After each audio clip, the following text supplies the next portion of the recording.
Making Connections, American Indians and Settlers by Catherine DiMartino. New Beginnings. When the European colonists came to North America, they settled a land with its own geography, history, and culture.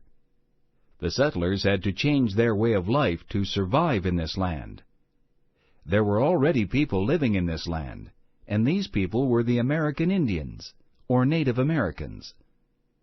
The settlers and the American Indians had a very complicated relationship. Throughout early American history, the settlers and American Indians fought wars against each other, made trade and military alliances, and shared numerous ideas. The 13 English colonies.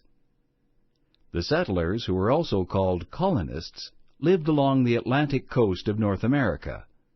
There were 13 colonies along this coast. Each colony was unique. However, the colonies that were geographically close to one another shared similar climates. The way each of the colonies was settled was based on these differences. As a result, there were 3 distinct colonial regions. The regions were called the New England, the Middle, and the Southern colonies. The American Indians who settled this land long before the arrival of the colonists lived in groups whose lands consisted of more than one colony or region. The New England colonies. The New England colonies had rocky soil, cold winters, and short summers.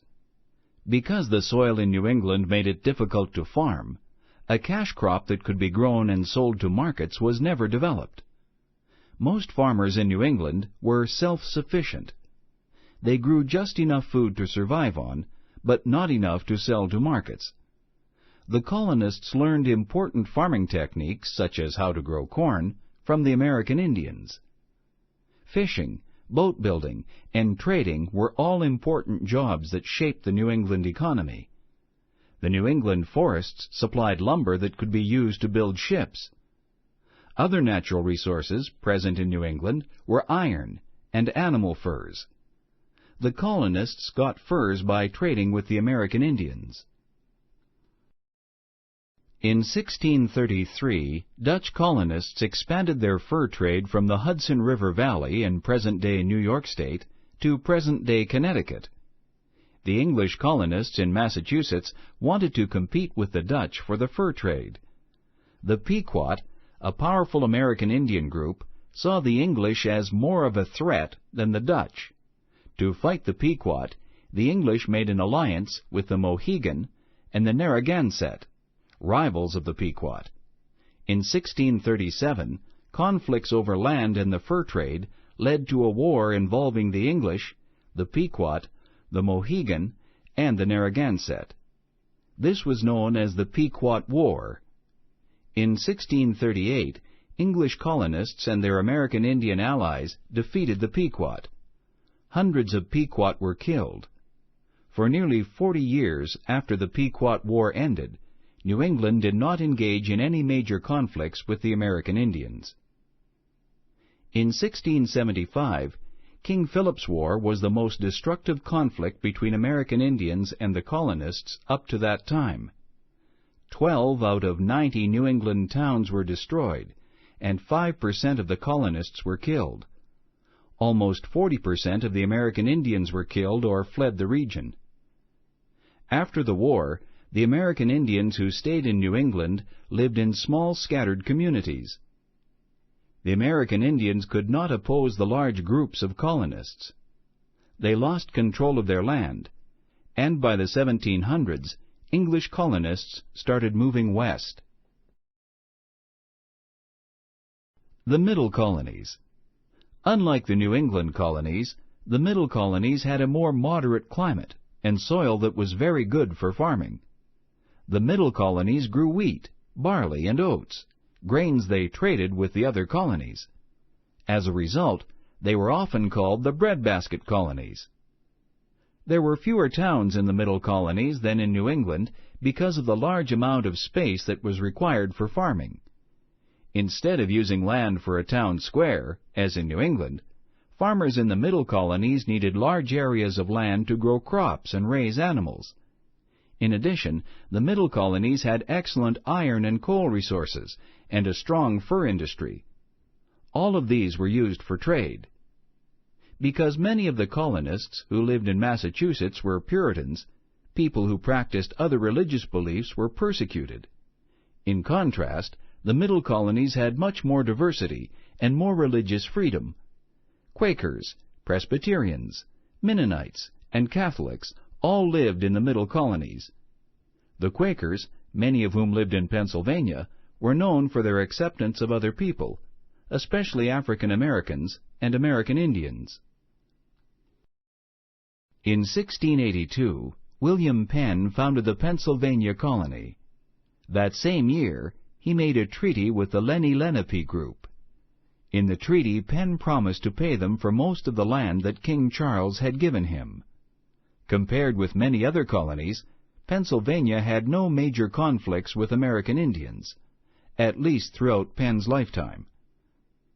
The Lenape, or Delaware, lived in a region that consisted of much of the middle colonies. In 1600, there were about 20,000 Delaware. By 1700, their numbers decreased to about 4,000 due to several wars and disease. One cause of these wars was the fur trade between the American Indians and the European colonists.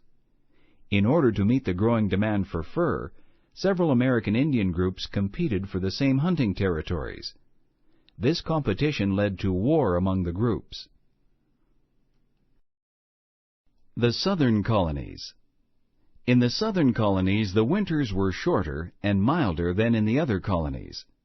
The geography was also different. The land along the Atlantic coast was a mixture of bays, swamps, and rivers.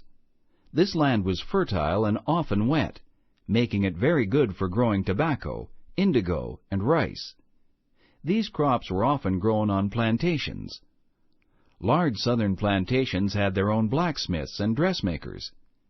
In some cases, large plantations had bigger populations than some towns in New England. The crops grown by large plantations brought a lot of wealth to the southern colonies. Most Southerners, however, did not own plantations. Many Southerners were self-sufficient farmers like the ones in New England. Some Southerners lived in the back country, where there were dense woods and hills. People living in the back country had complicated relationships with the American Indians of that region, on whose hunting and fishing areas the colonists had settled. American Indians, known as the Tuscarora, went to war against the North Carolina colonists in 1711. 2 years later, the colonists defeated the Tuscarora with the help of the Yamasee, a rival American Indian group. In 1715, the Yamasee made an alliance with part of the Creek group in their own fight against the colonists.